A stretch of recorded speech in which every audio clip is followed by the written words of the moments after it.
Hello, everybody. Welcome to New Theory Podcast with a very special guest, Radhia Gleis, author of The Followers, Holy Hell and the Disciples of Narcissistic Leaders. Radhia, welcome to the show. Thanks for being here. Thank you. Nice to We're be gonna here. we're gonna jump right into it. After 25 years of her adult life in a cult. Okay, she made her life she was under the influence of a narcissistic sociopath. She sought to understand why she made those choices in her life. Um, let's first start off how you got to where you are in the cult. And we want to go back to your upbringing. And I mean, maybe that wasn't a part of it, but let's go back there and see how this all became to fruition. So bring us back where you're from and how was your home life? Well, it's important that you bring this up because the book is in three parts. And the first part is called The Journey, because it is a curiosity, I'm sure, to most people. Well, how did you end up, A plus B? I grew up in Brentwood, California, in a very affluent background. I went to private schools. My father was a big-time Hollywood lawyer. My mother was a fashion designer. And I grew up, Jason, I grew up in the 50s and 60s in Los Angeles. Right.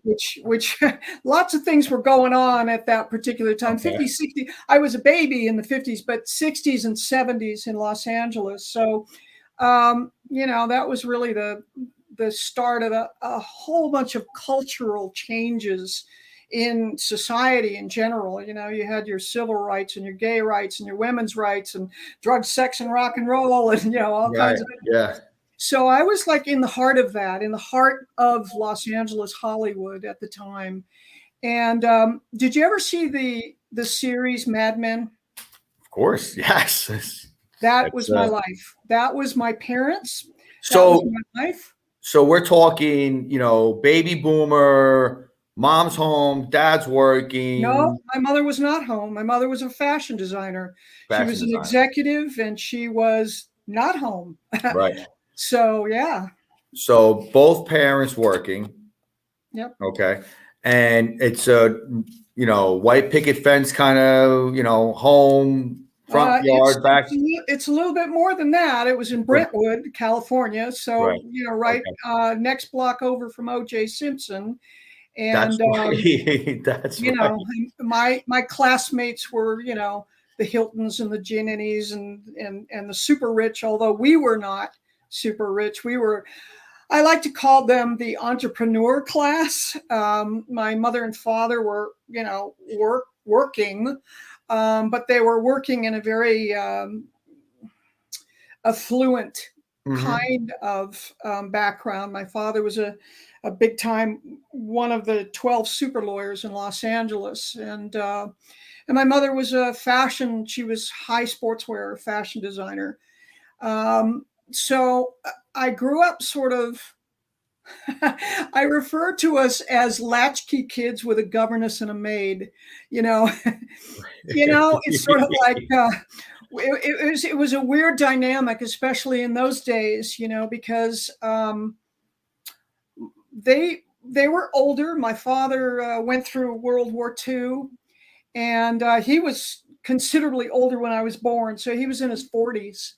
And my mother was in her 30s. And in those days, that was really old to be having kids. So I say in the first part of my book called The Journey, I talk about that and what that was like. I mean, I was never a kid. I was never a kid. And I would say, if my parents, if I ever question them on, like their parenting skills, right. They probably would have said, well, we had you. What more do you want? We know you're only 3, but you're on your own, So I just kind of went from the womb to the grown-ups, and in those days, very much like Mad Men, there was a lot of alcohol, lot of smoking, a lot of, you know, socializing, parties lots of that. here, right? Yeah. Yeah. Hmm. And so you never had that that relationship as a child with your parents. Yeah. It It's wasn't daddy's getting on the floor playing with blocks, or mommy's, you're playing, dress up or anything like that. no, it was, psychologists refer to that as a secure attachment, which Mm, there wasn't any. But yeah, no, I learned how to, I knew that instead of children's developmental toys, I learned the difference between a Ramus Fizz and a Gin Fizz, or how to make a perfect Rob Roy, at like interesting. 3, Interesting. you know. Right. So I Right. was Yeah. never a kid. I was always an adult. So they bonded with you, but in a peculiar way. Like your parents. Right, right. My parents were like, as a lot of kids in those days, very much like Mad Men. Yeah. Very much. They were very consumed with their career and very consumed with their social life and all of that. So we were like the two kids in Mad Men. We were like furniture. Yeah. Were they affectionate? Oh, my mother was. My Your mother mother was very, very affectionate. My father was abusive, a little, abuse, more psychological abusive, but verbal abusive. verbal abuse, a little bit of physical abuse. But yeah, I bring this up. You have to realize my father was born in 1909, so he went through World War One. He lost his father in the other pandemic, in the 1918 pandemic. His mother was sadistic. He grew up, then went through the Depression, then went through World War II. So that greatest generation was a little bit screwed up, honestly, emotionally and what have you. So he had some problems. And I'm sorry. And so I'm sorry. When you were growing up, how your father obviously passed. I mean, how old were you when he passed? Did you go into adulthood or? Yeah, my father. Yeah, yeah. My father. He died in 1991 at 82 years old, and Okay. I was in my 30s. And was you throughout your whole life, and not to skip, past everything, but just kind of understanding the father-daughter relationship, was he apologetic how he treated you? Did he even see how he treated you back then? Did he even recognize it? No. As he got My older, father, people go, "Oh my God," yeah, right. No, I Right. think my father mellowed as he got older, but he was emotionally retarded. He really Mm. was. And I Yeah. mean, I Yeah. mean, truly not. I don't mean that Oh no, that's slanderous. I mean, no. he Right. never developed emotionally, Yeah. and Yeah. so he had so much pain in his life that he didn't know, and especially in those days, men were never to express their emotions. They never could get help. Um, I finally had a really beautiful conversation with my father when he was like 81. My father was, in those days, they were very bigoted, very racist, very, Yeah. that was very misogynistic. Yeah. Um, and I asked my father once when he was about 81, I said, he was very prejudiced towards Asians. And I said, Mm, Dad, what's the deal with Asians? What mm, is the deal? And he said, I hate them. And I said, I mm, get that. Why? And he said, I have to. And I said, why? And he said, otherwise I'd have to face what I did. So he mm, was a lieutenant commander in World War II. mhm. And I Yeah. talk about this, and I was like, my mind was blown when he said that, because he had, shot down Japanese, planes and submarines, and he had decals on the hull of his ship. And I realized how traumatized those men were from World War II. And you couldn't, in those days, you couldn't see a therapist. You'd be considered, having Oh, being, forget it. being Yeah. crazy, so he could never talk about it. And so he had to keep up this facade, because he couldn't bear, which I thought was Mm, really touching, really yeah. profound. Yeah. So that's about as close as he and I ever got. And then he Yeah, died. ever got. Yeah. And your mother, she was affectionate, so you were closer, I right? was. Yeah. My mother was really affectionate and really, um, she also didn't have secure attachment. She grew up in her her father was a silent picture star, and her mother was a concert pianist. So they pretty much dropped her off at her uncle's ranch, and flittered around. And so she didn't have a real secure attachment with her family either, although she was a very affectionate mother, but she was also an executive with a career, a woman in the 50s, 40s, Right. 50s, and 60s. So she had to fight to be in that position, and she was powerful, really. My mother was very much like Katharine Hepburn, and my father was very much like a cross between Dean Martin and Gregory Peck. Really handsome, Yeah. really charismatic and really social and all of that. But as far as parenting, not so much. It's funny how parents can, be this social butterfly, and not your story, but there's thousands of stories where, the old man was a drinker, and he'd go to the bar and have all these friends, right? Yeah. Talk about the games. He'd be friendly with the bartender. Everybody said, "Hey, there he is. There's John. There's Jack."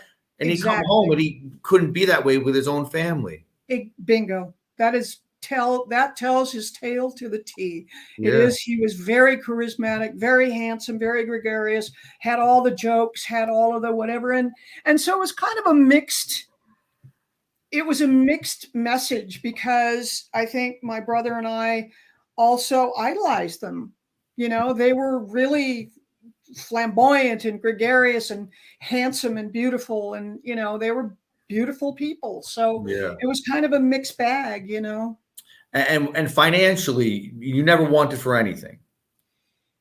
Well, that was kind of interesting too, because like I said, I grew up in private schools and all of that, and basically hung around with the super rich, but we ourselves were not super rich.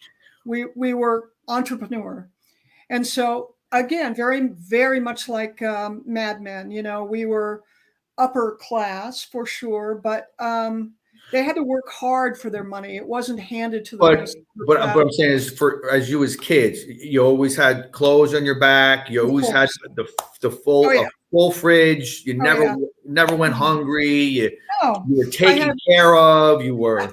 Yeah, I had a governess, and I had a maid, and we belonged to the Riviera Country Club and the Balboa Bay Club, and the we would go to polo matches, and it was very upper class. Yeah, it's weird. I don't know if that's the best word I could say right now, but they gave you all that, yet the one thing every child wants, right? Right? Affection, love, right? Your father could give you all that, the material stuff and that lifestyle. Yeah. But it was hard for him to show the other side. Wow. Well, my mother too, as a designer, she spent a lot of her time in New York, Europe, and Japan, or Asia. So she was gone a lot. And when she was gone, my father pretty much was, we call it cocktail hour, but it was alcoholism. Yeah. And so my brother was pretty screwed up about it. My brother ended up being abusive to me. He ended up he finally grew out of it, but he ended up being a drug addict and a criminal, and so that was tough, because the parents were not protective of me. And they really, it was just kind of a bad situation. He did grow out of it. They sent him to private school. They sent him to boarding school, and then my Uncle Bob was his saving grace, and he eventually went on and dropped all of that and became a successful photographer. But in my teenage, I tied him off when he was shooting crystal meth when I was 14. So it was not great. Yeah, and so, okay, your mother. Was she apologetic for your father's actions? Was she understand? Did she see it? Did she understand what went on? And did she later hear about what went on with your brother? And She No. didn't really want to deal with it emotionally. Mm. She just really Yeah. didn't want to deal with it, and It I happens a told, lot. yeah, especially in that era, believe me, in that era, Right. women were women were challenged with their own reality. Yeah. They were fighting for women's rights and for to be actualized. And Yeah. so she did. She fought with my father a lot. My father was a philanderer and screwed around all the time and Mm. broke her heart a lot. And she buried herself in her, I think, her work. Mm. And it's funny, when I was like 35, we were, and I loved my mother and she loved me. I knew that for sure, but she couldn't deal with it. So she didn't. It was sort of like, la, la, la, I don't want to hear about it. So that was kind of tough. And your brother, your relationship with him, did that turn for the best? Did he Um, did yeah, like it was hard when I was born. Dr. Spock was a big thing in those days, and he told the parents to tell the sibling, the older sibling, that the baby being born was their baby. So he took that literally. So he would like wake me up at 5 in the morning and put his jeans on me and feed me anything. Like, he was only 2.5, mm, mm, and he would feed me like a spoonsful of sugar and whatever. And mm.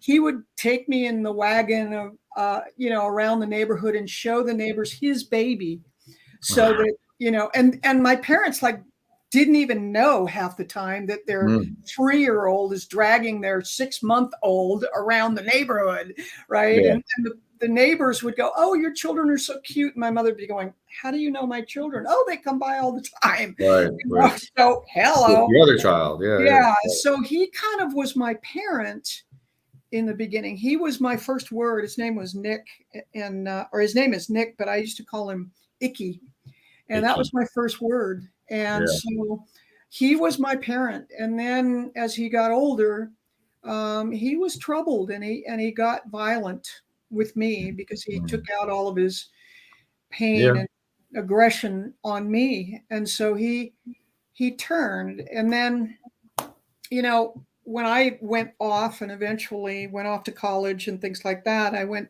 and eventually joined the group. He disowned me for maybe a few decades. I think Mm. we finally got back together when I was well into my 40s, and we're good now. We don't have anybody else. It's really only he and I ended up kind of saving his life. I'm a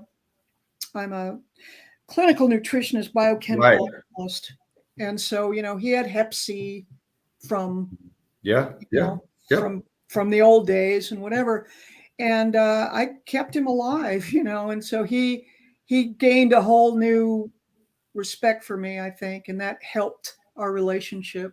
So we have a good relationship now. Good. Good. And your mother passed when? She passed before my father. She died in 1989, and he died in 91. And they were still together?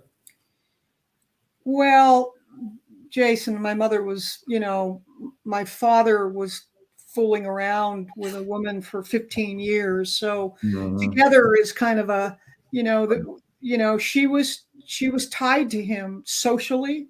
Yeah. Yeah. Yeah. She Right. was, women did that in those days, Right. and they were Catholics, and so divorce kind of was a real tough one. And she knew that and he being the big daddy of divorce in Los Angeles, she knew that if she divorced him, he would take her for everything. Think And of everything. and it was basically her money in the beginning. So it was Was difficult.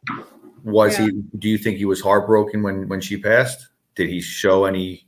Oh yeah. That was the first time I ever saw my father cry. Mm, And he cried for 3 days nonstop. mm, There was just so much there, so much guilt, so much pain, so much whatever. She died suddenly, and mm. I talk about that in the book, because, and I'm not going to share that. I'm going to let readers read that. But Good. it was a beautiful beautiful moment that I had with her before she died. But yeah, it broke his heart. He died a year and a half later, but he was 10 years older than she.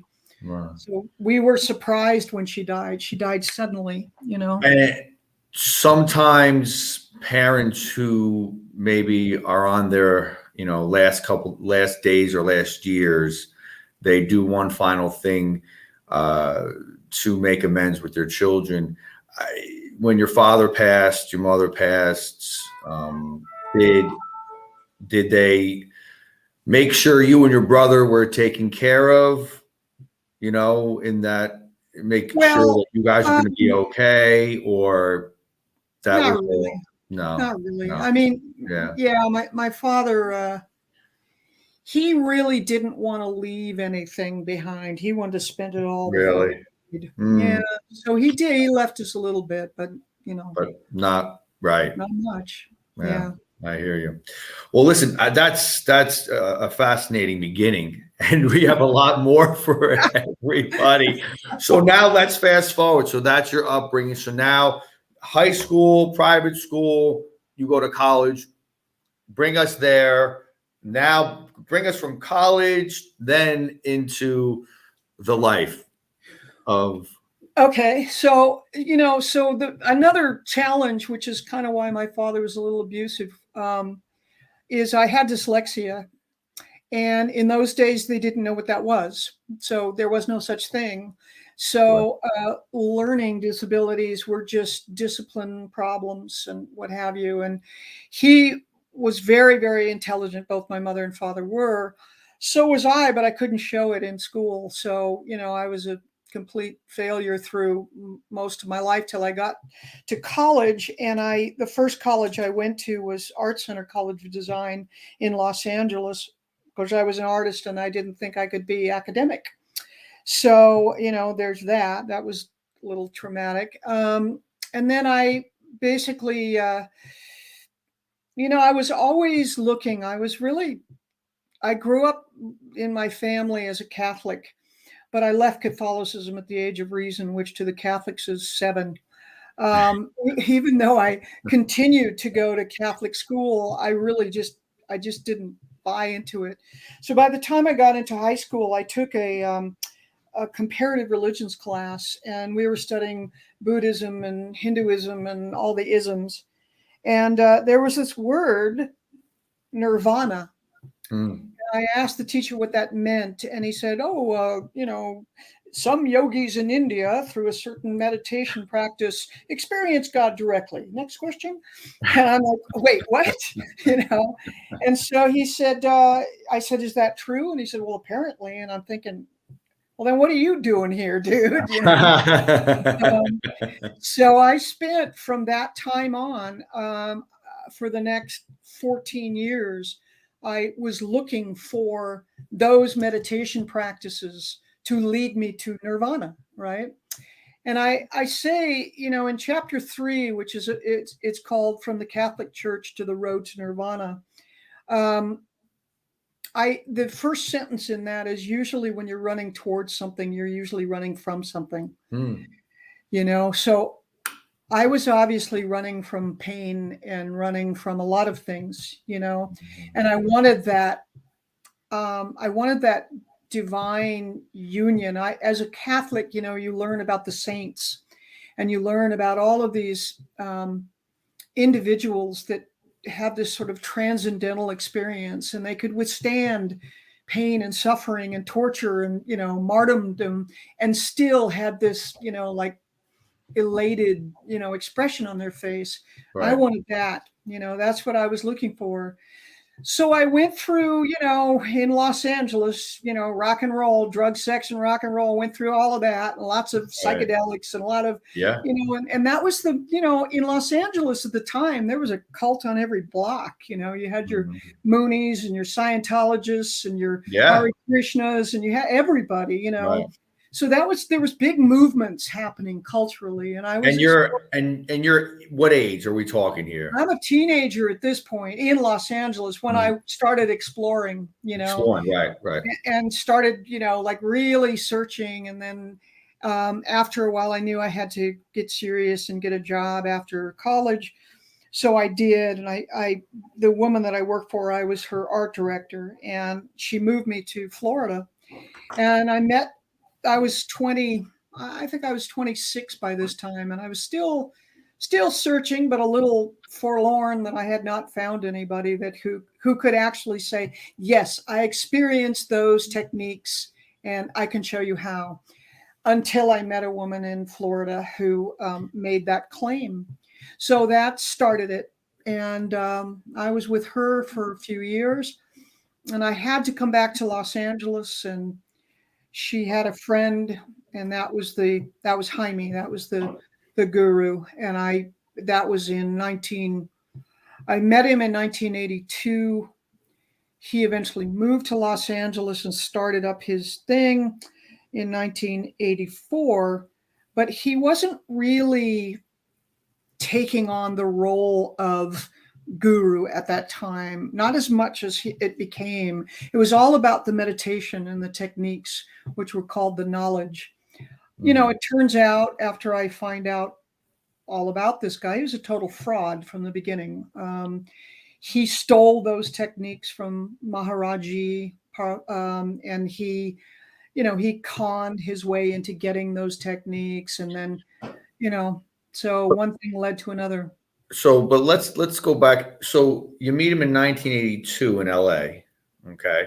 Mm-hmm. And you start following him in No, not really. 84? Yeah, not really. I met him at a friend's house, and he was just a guy. I mean, he wasn't walking around going, I'm the great guru or anything. He was just a guy, and a really nice guy, and really funny. And, we got along really well. When he finally moved to Los Angeles in 84, he brought about, I think there was about 8 people that moved with him. And he started to play the role of teacher, but he really wasn't it was still all about the meditation. It was all about the techniques. And in the beginning, it was connect to God's love. And then in a few years, it changed to connect to my love. And this is where his narcissism really grew. He was a narcissist, but we fed him. We created a monster. And so, but how are you guys communicating? How is he? I mean, again, we have cell phones nowadays. We have Facebook. It's a whole different world. But so bring us back to that world. Like, you call the house phone. Hey, we're having a meeting over at this place. Hey, we're having a meeting at this place. Yep, that's exactly what happened. And those meetings were formal. Like when he came back in 84, he was giving an actor's workshop. And so basically he invited me to the actor's workshop. And so the kinds of exercises we were doing were really profound, like really deep stuff. And it was fun, and it was deep and exciting, and it was much more interesting than, my very superficial outside life that I had never really been interested in, So we were exploring the ego and exploring identities and exploring all of these things in these classes that he was giving. And he was using anything from Gurdjieff to Ouspensky to, all of these, great teachers, of which he stole all of that from. He plagiarized all that stuff, which I come to find out many years later. But so that's kind of what got us started. And then the meetings were they were called satsang, which in India is a word that means sharing of truth. So we would get together and we would talk. The 8 people he brought with him then became 15, then became 30, then became 60. And all the while, it grew exponentially.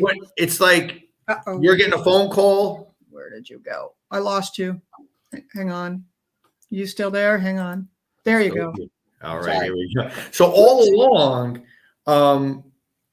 somebody's calling you and saying, hey, yeah, come on down. Yeah. hey, we're meeting Thursday. We're meeting Saturday. And Yeah. you're Yeah. like, yes, I can't wait to go. I can't wait for the next meeting. You're Yes. excited. Yeah. And this is all on landlines too. This was, this was old school. Right. Rotary phone. Okay, and you're how old? You're in your 20s at this. You're in your 20s. I'm in my late 20s at this point. Late 20s, right? Okay, all right. Yeah. So you're established. You're an educated person. I mean, you an affluent upbringing. Okay, but you weren't kept in the dark about a lot of things. I mean, you were a social person, right?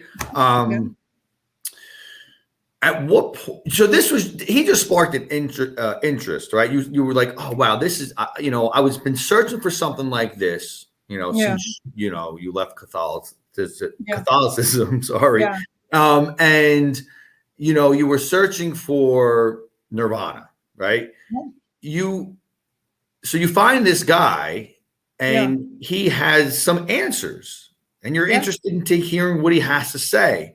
And then, oh my God, other people see the same thing I see. Right, exactly. So the community is starting to grow, and this was in West Hollywood. So we lived together in houses around West Hollywood. There would be anywhere from maybe 4 to 6 people in a house. Usually, these houses were pretty big. And we started living sort of quasi-communal living. So we started meeting, like everybody had jobs and they had, they made their own money and things like that. But we would get together every night and do some sort of either class or dinner together or formal meditations, or every Friday we would all go to the movies. Every Sunday we would go to the beach, or we would go on an outing. Mostly men, mostly women, a mix of both. A mix of both, and a lot of gay men. And so the guru was gay, the teacher was gay. And so this was West Hollywood. So, there was a lot of gays. Right. We were mostly very young. A lot of people nicknamed us the cult of the beautiful people, because we were, a lot of gay men are really gorgeous. And we were young. We were really into health, Right. So we were young, attractive. Yeah. You all had your own money. You weren't living on the street. It was all had your own places. Yeah. Exactly. Right. And you always socializing, right? That's an attractive, place to be. Exactly. So there's this is the family I never had, Jason. This was the dynamic. And you're getting that reassurance. You're getting that, I love you, I miss you. Oh, where are you? Let's hang out. Let's meet up. Okay, you're getting that. Right. And yes, very much so. And plus, with these meditation techniques and what have you, the people who received the techniques, that was a big project to receive those techniques. So, once you were initiated, that started the hierarchy. That started the special people, and then the next level people and whatever. So the society was starting to build, as most communities do. Did you feel safer as a woman that he was gay? Absolutely. Right. And because now that doesn't play into your mind, like, is this guy out to... Exactly. Obviously, what a lot of men do when they start cults is they start taking advantage of the women in the group. Right. Now, in his case, he took advantage of the men. Yes. Which is just as wrong, but we didn't know about it. Right. We didn't know, because it was never a threat to us. And he, of course, he lied and bullshitted, and he basically always acted like this pious, pristine, celibate man, which was far from that. So let's graduate now when you're fully fledged in. Yeah. And we are what, 3 years into this, 4 years, 5 years, where and now what does that mean? What does that mean? You're into it. What does that mean for you? What's your lifestyle like? You're waking up, you're going to work, and then boom, you're right at the cult, or now you're living with each other. Take us there. Right. Well, so understand, we're a lot of people that are grown up in the West, they don't really know much about Eastern religion. And we were very Eastern based. So we were studying more Hinduism, Buddhism, and these meditation techniques were by Maharaji. But we were early on, we were reading books, stories about, the autobiography of a yogi by Paramahansa Yogananda. And we were reading about Anandamaya Ma and Ramana Maharshi and all of these great Indian saints. And so it is not unusual to have a master-disciple relationship in that kind of culture. So we were trying to create that kind of culture in a Western environment. So he was cool. He wasn't the little old man with the gray beard and the dhoti, he was gay and flamboyant and whatever. Yeah. So it was a modern day West Hollywood master disciple relationship. And so there are certain practices that you just would naturally do. We were reading these stories of master disciple relationships. And so we wanted to emulate that in a way, And in Eastern religion, it's all about the ego and transcending the ego. So to have union with God, you can't have a me. There's only one. So you can't have a me and God. So the goal is to transcend the ego. Well, isn't that convenient for a narcissist, because with that, he could get out of every argument. Every time you question him, he would just say, oh, you're in your ego. That's just your ego talking. Yeah. And because I refer to us as the Navy SEALs of spirituality. Wow. We were very devoted, and we really wanted to transcend that ego. So, when you're a malignant narcissist and you can use that to your advantage, we would willingly serve him, give him, in India, there's something called pranam, which pranaming is totally prostrating yourself.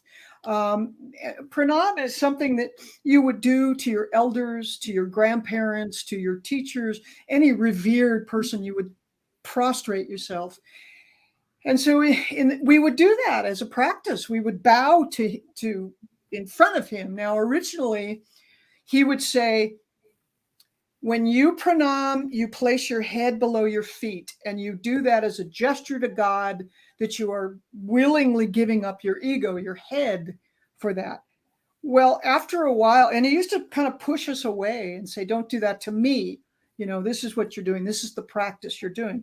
After a while, he stopped pushing people away. It was sort of like, hey, this kind of feels good, And so when generations came in after us, the elders, they didn't get that in-office memo that we were, putting our head below our feet to God. They just saw us doing that to him. So they would do that.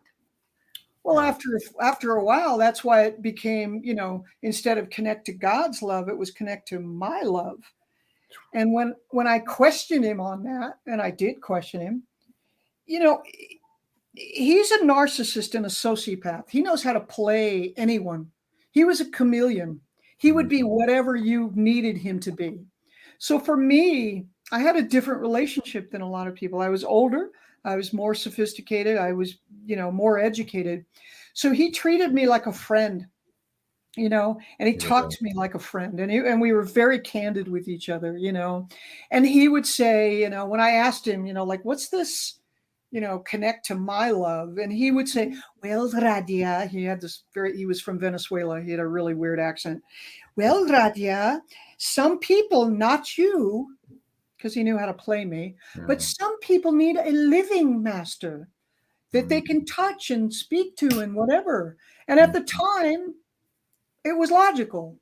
At the time, it was like, yeah, they Right. referred to Jesus as a master disciple. They referred to Buddha as a master disciple. They referred to all these saints that we were studying as master disciple. So at the time, it made sense. Makes Who sense. am I to question? They didn't look like they were getting hurt, Yeah. and so everybody seemed to want this. Yeah. So that's called cognitive dissonance, which I go into. But What that's was how, your living situation at that point? You're full fledged in it. yeah. At What's your that point, living situation? I lived in a big house on the corner of Fairfax and Sunset. And there, like I said, there were houses sort of dappled all around one of the main houses, which is where most of the meetings would happen. Or we would rent a hall if we had, other big things, or if we had like Monday night class, we would do it at a hall down the So it street. never was a compound No, that you never a got. compound. You lived in No. the same city, but now you had cells outside the city. Right. And they were not outside, they were right in the middle of Hollywood. I mean, I was literally on the corner of Sunset and Fairfax. So, but these were, I would say, several blocks away from each other in Los Angeles. Now Hmm. that eventually changed when we moved to Austin, and he started to change, and I started to notice the change. And he was, I Everybody came to Austin. eventually, yes. Well, Now, okay, that was the yeah, plan. That yeah, I really cover this story a lot yeah. in the second section of my book. It's called The Buddha Field, which was a nickname that we gave ourselves. We didn't have a formal name, and no one knew him. He had many names because his paranoia, as a sociopath and as a narcissist, his paranoia grew.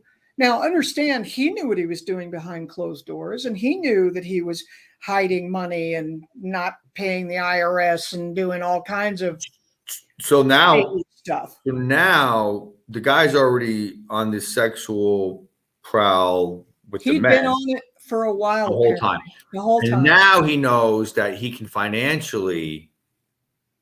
So are there dues, or people just give because they think they should, or Both, people they both. owe every month or every week?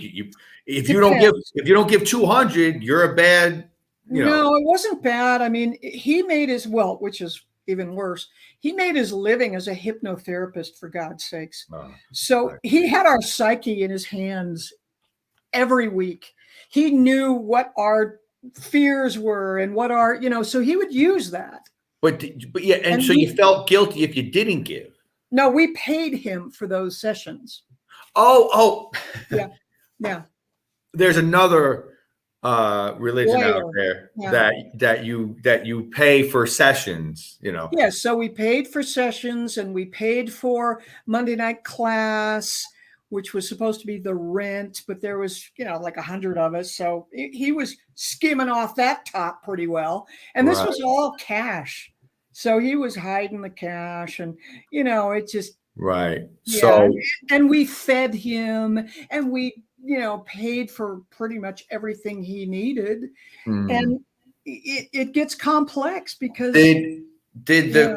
the cult did men of the cult, because men can be aggressive in this nature, we all know that, did the men of the cult start to prey on the women? No, It didn't happen. no, It wasn't, they didn't turn it into that. Okay. no. Everybody had their separate love life, or I mean, I'm sure people got together. I mean, that's natural. Right. So there was a movie, a documentary that was released in 2016 called Holy Hell. That's why the followers Holy Hell and the disciple of narcissistic leaders. So one of his victims was the filmmaker who did this, and he had 30 years of archival footage. So he has footage of me when I'm like 29, or whatever, when we're all young and beautiful and whatever. And so he, it's a great film. It's on Amazon now. And if you go to Holy Hell, the first time it was aired at Sundance Film Festival, and I went to Sundance, and this was 10 years after we broke up. I left the group in 2006. When Holy Hell came out in 2016, I'm sitting here with my friends, and it was the first time I had seen the details of the abuse that I didn't know about for all those years. For 20, at that point, that was 30 years. And I was sitting there in an audience of strangers, all getting to see my life splayed out on the big screen. And that was extremely traumatizing because I didn't know the details until then in this theater. And so after that, I did a deep dive into what really happened. And I knew one of the reasons why I left was, it's complicated. And the reason why I wrote this book, honestly, Jason, this book is not about me per se. And this is really what I want to talk about. In 2016, when Holy Hell came out, also Donald Trump became president. And I saw such an unbelievable similarity. I'm like, whoa, my country is going down the same road. Right. And they don't even know it, as I didn't know it.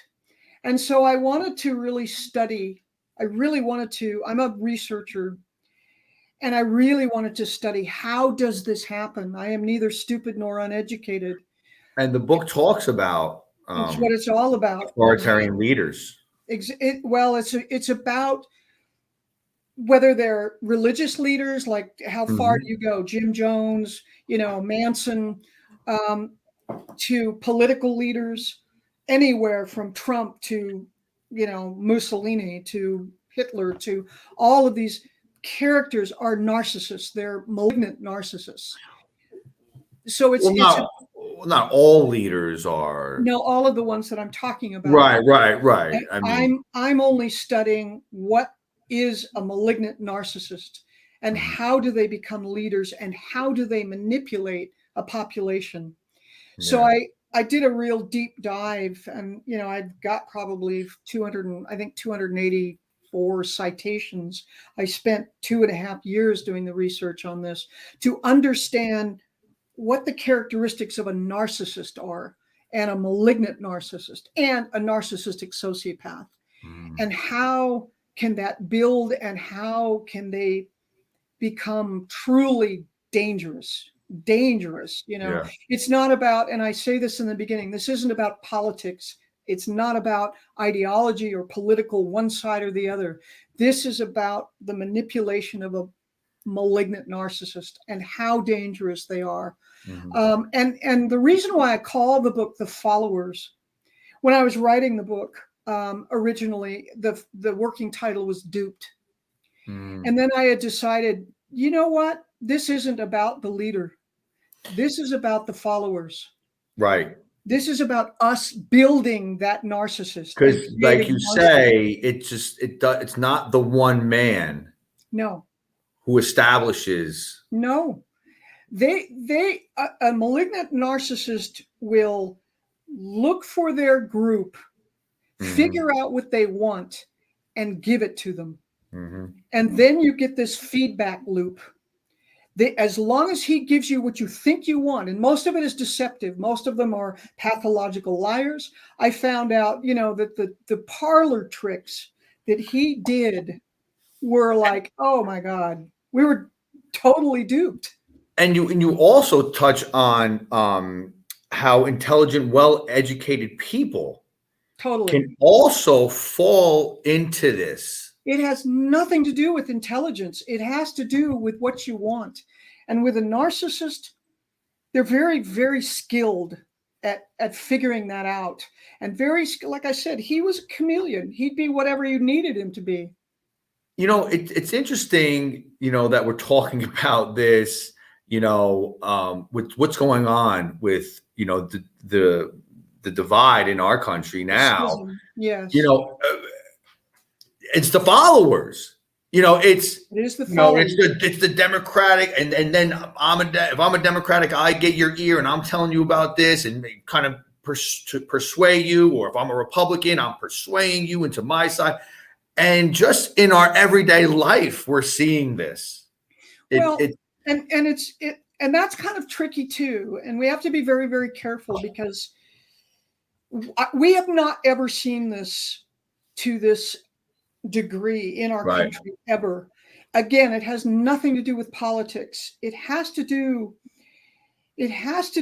with a perfect storm of conditions. And that perfect storm, when the narcissist enters into the picture, they take all of the tools of that storm and use it for their own gain. And so, go ahead. Somebody said to me on an interview I had, they said, well, what about the cult of Obama? There was no cult of Obama, as much as there was no cult of Bush, and there was no cult of Reagan. Okay. This is a unique phenomenon, where politicians, we all know politicians they're going to sell you on whatever their platform is. And we know this. We know how the game is played. Most people do. This is a different scenario, because I think, George Bush or Ronald Reagan or Obama or whomever, they really in their own ideology, they believed in what they stood for.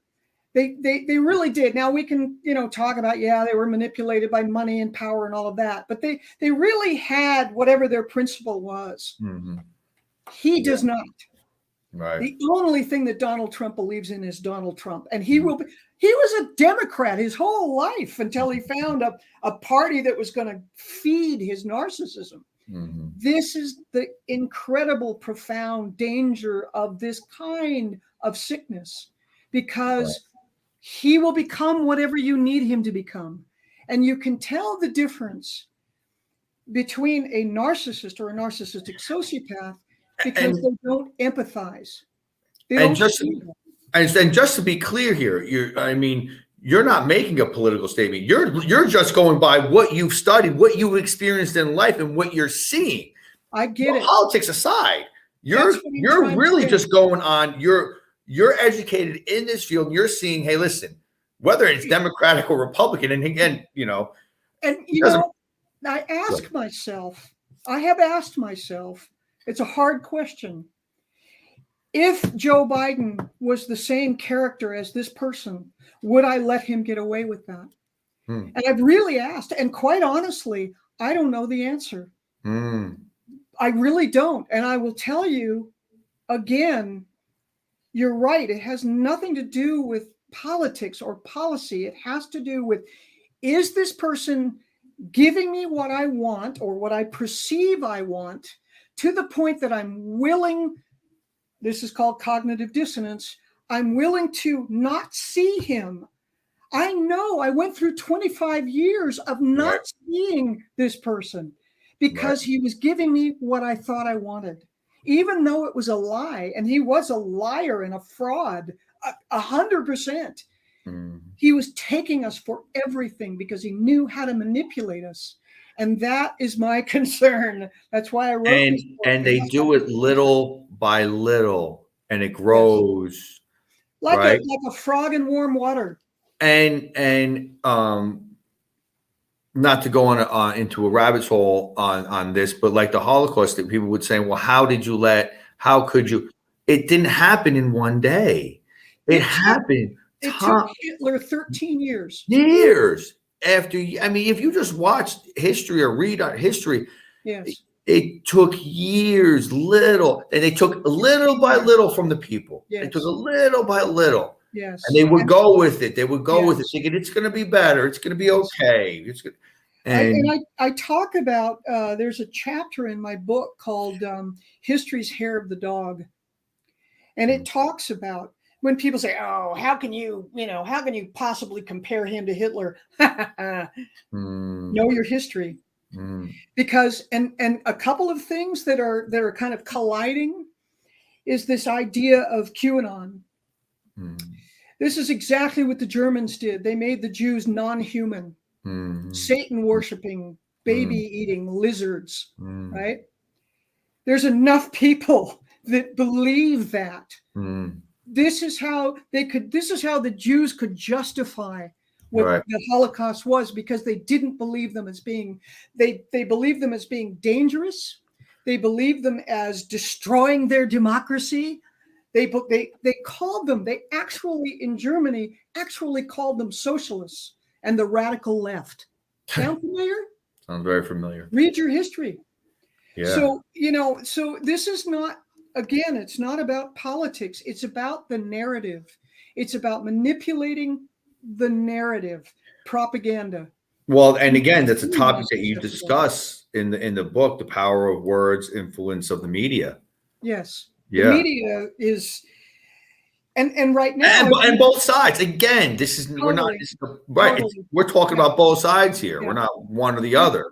And you said earlier, the media that we have today, in comparison to when I was, going through and growing up, on how did you do this on a phone? Did you just call each other up? We can manipulate the narrative in a matter of seconds. Yeah. And it can hit hundreds of thousands of people in a matter of seconds. And so what do you do with that when you can move that narrative so rapidly?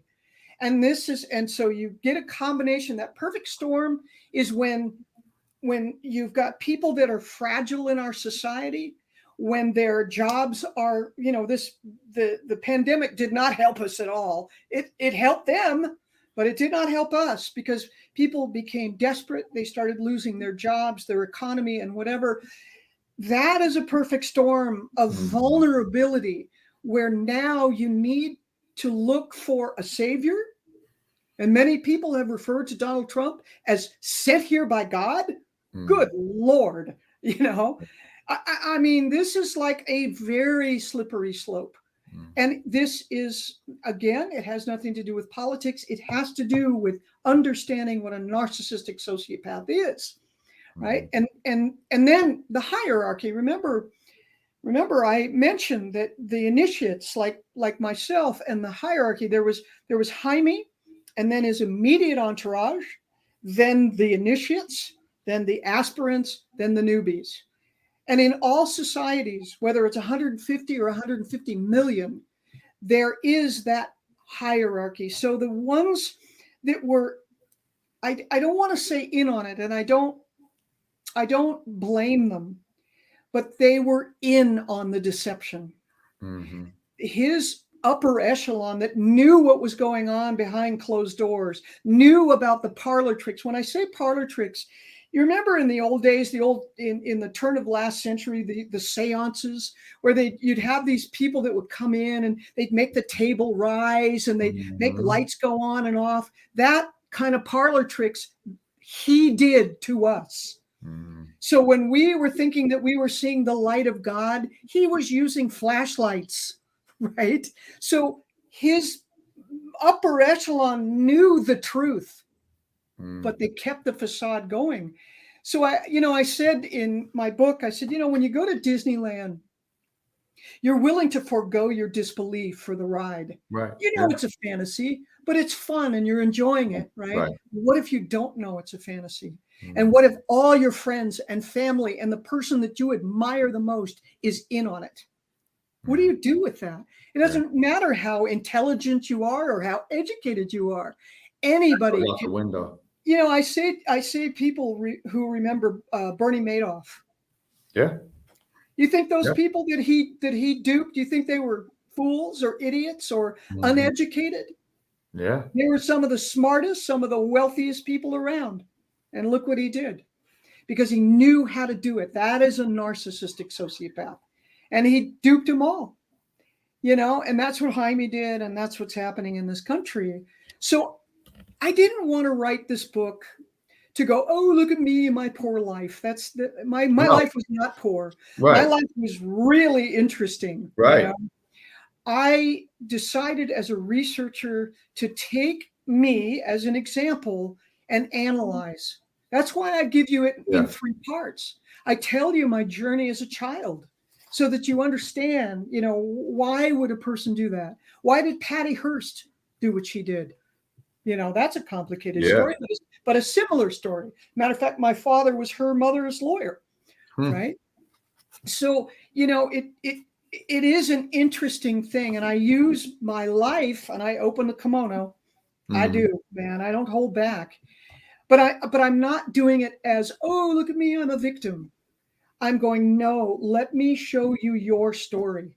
Yeah. I'm that open because I understand. This is not pointing a finger, oh, you're this. It's like, no, I get it. Yeah. I do. And it took me 25 years, almost 30 years to understand Wow. what I did, and why I did it. And it's complicated. And Yeah. one of my chapters is called What is a Cult? It's Complicated.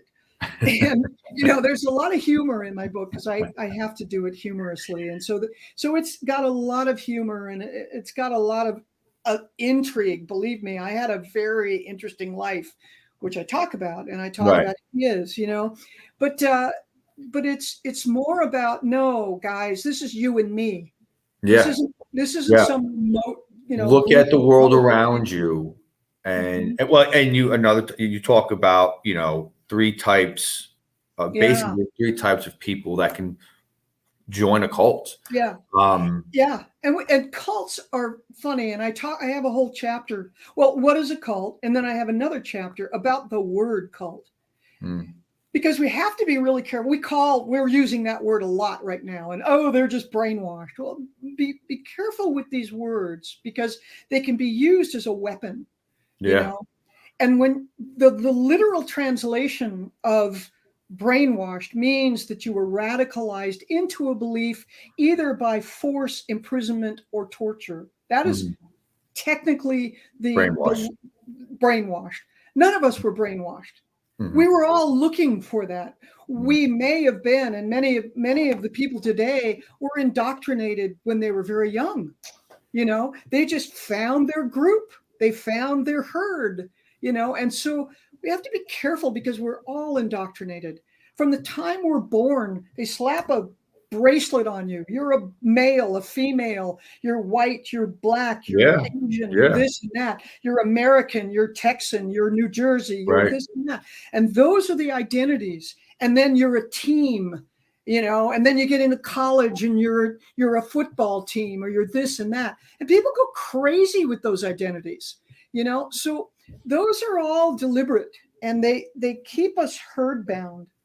And I always say, as long as we have identities, there will never be peace on earth, because there will be a us and a them. And that is the great schism of today.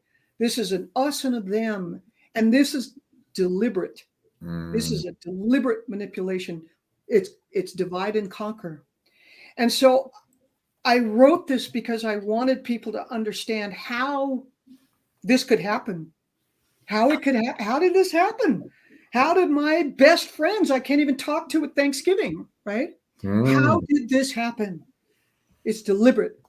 And we have been manipulated, from the get-go. But we join our herd, and then our herd becomes huge identities, overblown identities. It's no longer a little flag. It's a flag the size of a mid-sized car, right? This is who I am. I am a patriot. I am this. Really? Come on. Methinks thou doth protest too much. What are you trying to prove? Exactly. And why is it you that is that? And we are not. Look at Germany. We are the enemies. Right. So this kind of manipulation is deliberate. It's deliberate. And it has, when the hierarchy plays the role, and they know what they're doing. They'll jump on. You think they want to kiss the ring down in Mar-a-Lago? No, they hate him. But they will do it if it benefits them. And so they know that it benefits them. So they'll go along with it. Well, guess what, Jason? So did we. So did I. So did I, unwittingly. I'm a good person. I'm not a bad person or a malicious person. How did I compromise myself? And that's the story that I write. And I talk about the things that I did in retrospect that I say to all of my brothers and sisters in the Buddha field, I don't blame any of them. I don't, because I get it, But this book can also help people in their personal life as a woman falling for a guy, right? Absolutely. And Absolutely. there are people out there, men, that will say things, do things, portray themselves as if, right? Yeah. And, bring So people yes, into their exactly. circle. And This could be your spouse. yeah, It could be your yeah. teacher. It could be your priest. It could Mhm. be your anything, your politically. It goes all the way up Yeah, and all go, the way yeah, down.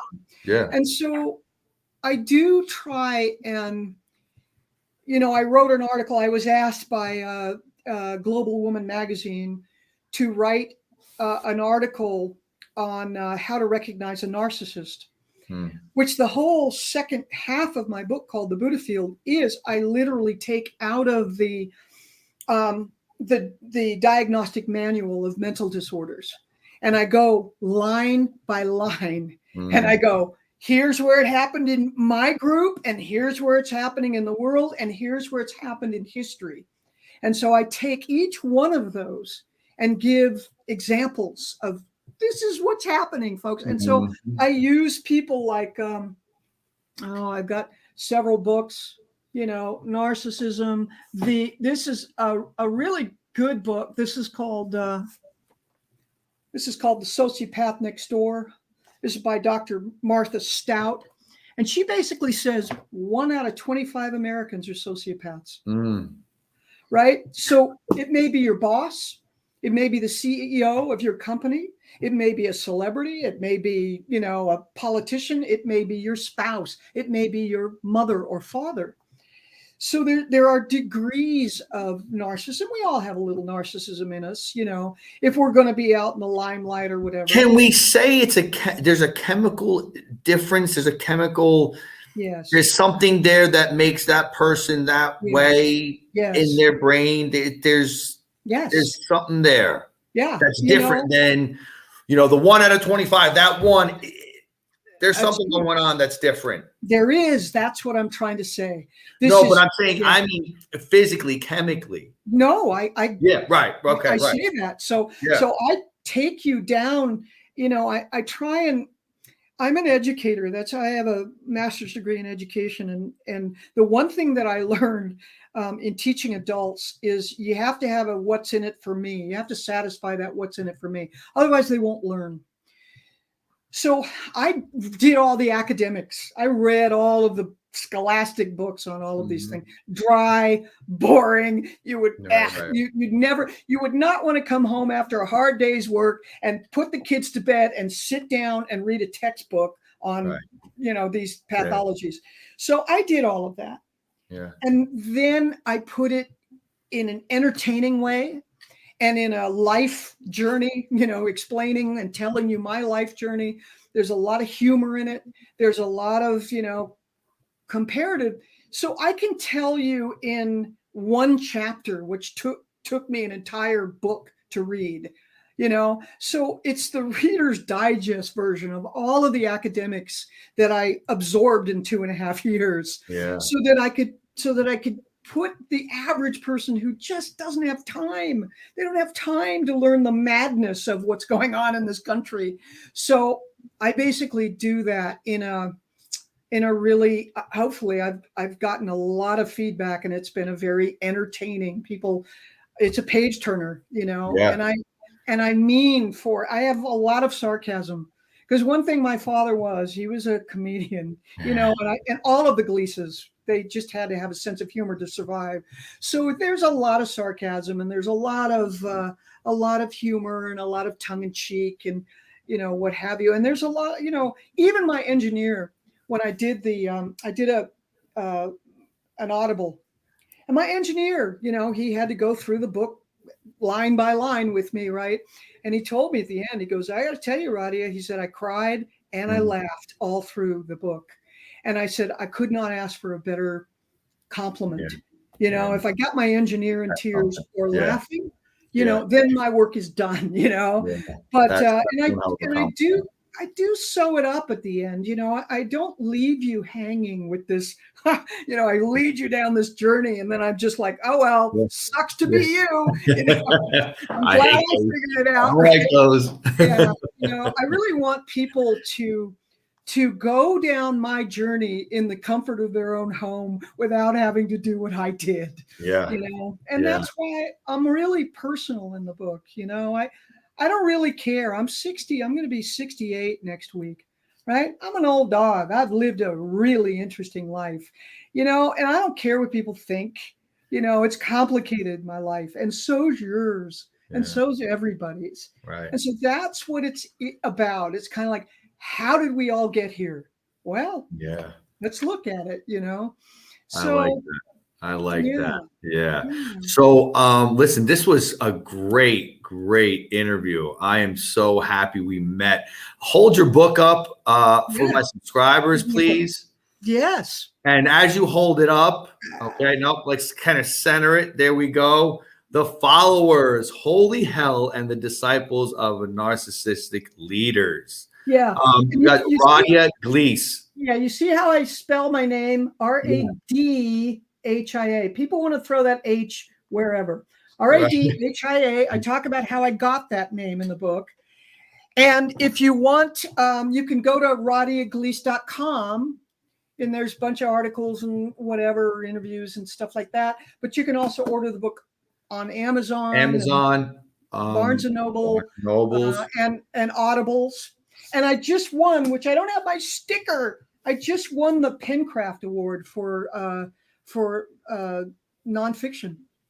And I saw that on the site. Yeah. I know. I was like, congratulations. That was awesome. Thank you. I didn't expect, it was somebody who reviewed my book who she sent me my review and she said, by the way, you know, you're on the homepage of Pencraft. I said, no. She said, yeah, you won best nonfiction for the year. I'm like, damn, I didn't know that. That's awesome. Yeah. So anyway, that's on there. But and let's give your first book as well, because that's the beginning, right? No, the book is in 3 parts. The book's in 3 parts. Yes, 3 sections. So it's the journey. Yeah, the journey. Gotcha. Yeah. Gotcha. So it's all in one book, right? But the first section is called The Journey, second is called The Buddha Field, and the third is called Reflections. And Reflections is where I go into the 3 types of people that may join a group. I was just asked to write an article, which hopefully will be published soon. I just finished it the other day, and it's called The Dangers of Groupthink. And I did a lot of sort of deep dive, did some extractions out of my book on the dangers of groupthink. And I tried to be very balanced, you know, right and left. That's good. You got to, right? I think that's so important. So I told my editor, I said, you know, this is really tough to write this article, because if you are in this camp and I say something that you don't like, you're going to stop reading it. Right. If you're in that groupthink, then you won't like it. So I invite the reader, bear with me. Just go down this with me, you know, and in that article, just go down this and don't be offended, because we're conditioned. We use words, you know, libtard and Trumpster and, you know, all these bad, you know, terrible epithets that we have been brainwashed to say, you know, and that puts up the hand and stops the conversation. It does. It just, you know, and it's bad. So I talk about that, and I'm pretty, you know, because my father was pretty whatever. I'm definitely, I swear a lot in it. I warn you, you know, I don't hold back. All right. I don't really care. It's a tough book, and you know, I like it. And you know, everybody go out, get this book. I know it's on my wish list. I already told my wife I'll be picking that up, or I'm sorry, she'll be picking that up for me for Christmas. Hey, it's Christmas. I'm so glad that we met, and this was an amazing interview. So were you. You were great. Thank you. Thank you. I appreciate it. And when we post this up for our subscribers, we will put a link so they can follow you on your website, of course. Get that book as well. So listen, Radhia Gleis, thank you so much. Happy holidays. Thank you. You too. All right. Enjoy. And enjoy. Same to you. Take care. Bye-bye. Bye-bye.